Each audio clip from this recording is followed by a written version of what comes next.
ప్రేమ ఎందుకని నేనంటే అంత ప్రేమ నీకు, కమ్మని కలలన్నీ నిజమయ్యే కానుకిచ్చినావు.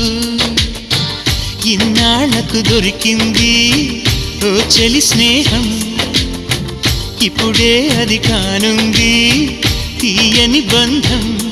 శుభలేఖలు పంపే మంచి ముహూర్తం పరుగున వస్తోంది. ప్రేమ ఎందుకని నేనంటే అంత ప్రేమ నీకు, కమ్మని కలలన్నీ నిజమయ్యే కానుకిచ్చినావు.